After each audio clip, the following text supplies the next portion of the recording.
Tahun 2026 menjadi tahun penting bagi proses penegakan hukum dan perkembangan sistem hukum pidana Indonesia. Undang-Undang Nomor 1 Tahun 2003 tentang Kitab Undang Hukum Pidana telah berlaku sejak Januari 2026.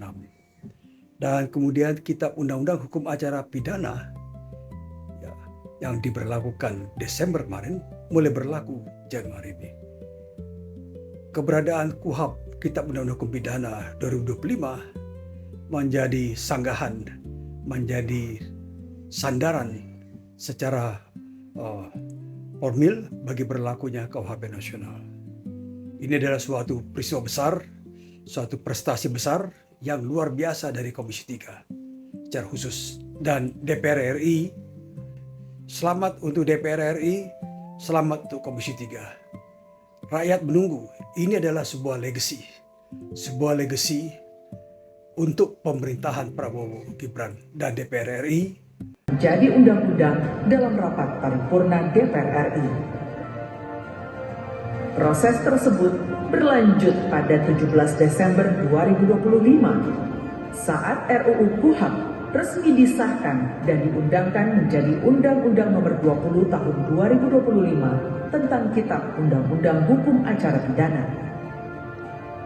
Selanjutnya, pada 2 Januari 2026, KUHP 2025 mulai berlaku efektif sebagai landasan baru dalam mewujudkan sistem peradilan pidana yang modern yang melindungi hak asasi setiap warga negara. Terutama untuk Kitab Undang-Undang Hukum Acara Pidana, teman-teman semua, saya rasa belum pernah ada sejarahnya pelibatan masyarakat sebagaimana halnya yang kita lakukan dalam penyusunan ataupun pembahasan Kitab Undang-Undang Hukum Acara Pidana. Hampir seluruh fakultas hukum seluruh Indonesia itu kita libatkan dalam dan kita dengar masukan. Dan demikian pula halnya dengan masyarakat sipil, koalisi masyarakat sipil.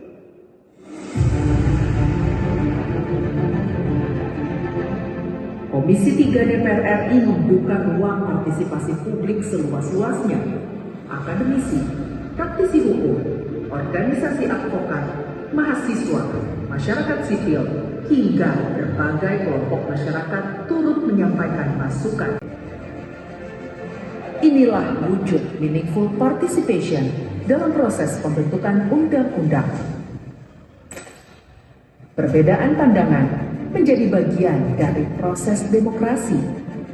Namun melalui dialog, musyawarah, dan pembahasan yang konstruktif, setiap masukan dihimpun untuk menghasilkan KUHP yang lebih komprehensif dan berpihak pada kepentingan masyarakat. Yang dipimpin oleh Ketua DPR Puan Maharani setelah mendengar laporan Ketua Komisi 3 DPR RI Habibur Rahman. Di tengah pelaksanaan tugas fungsi legislasi, Komisi 3 DPR RI juga terus menjalankan fungsi pengawasan terhadap berbagai persoalan hukum yang menjadi perhatian masyarakat. Berbagai penyelesaian kasus dan respon cepat terhadap aspirasi publik menjadi bukti bahwa hukum harus hadir memberikan manfaat nyata.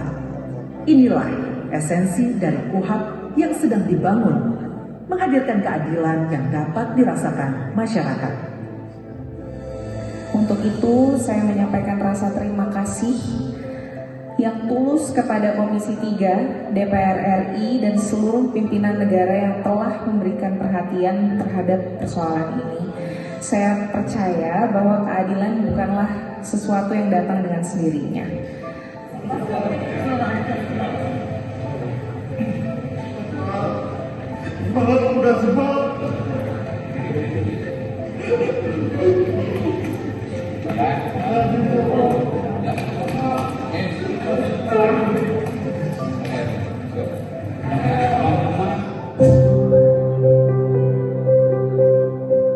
Melalui proses perjalanan panjang tersebut, pembahasan KUHP memperoleh momentum baru melalui rancangan undang-undang inisiatif DPR RI, sehingga prosesnya dapat diselesaikan sesuai harapan masyarakat dan berhasil diselesaikan sebelum Januari 2026.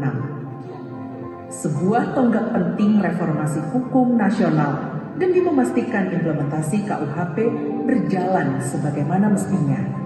Apakah rancangan undang-undang tentang kitab undang-undang hukum acara pidana dapat disetujui untuk disahkan menjadi undang-undang? Setuju.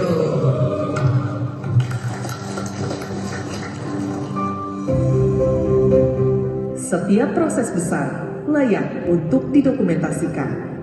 Dari sinilah lahir buku anotasi KUHP 2025, sebuah dokumentasi intelektual yang merekam proses pembahasan, argumentasi, serta semangat kolaborasi dalam melahirkan KUHP yang baru.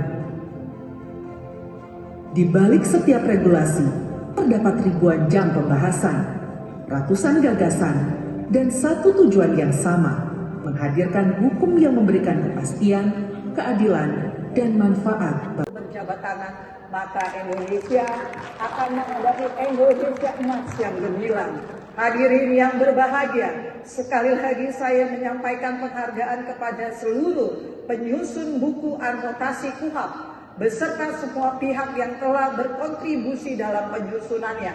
Semoga buku ini menjadi referensi ilmiah yang berkualitas, memperkaya khasanah ilmu Indonesia, ilmu hukum Indonesia, serta menjadi pedoman bagi para penegak hukum dalam mewujudkan sistem peradilan pidana yang profesional. Oleh Bapak Adang Darajatun, kami silakan.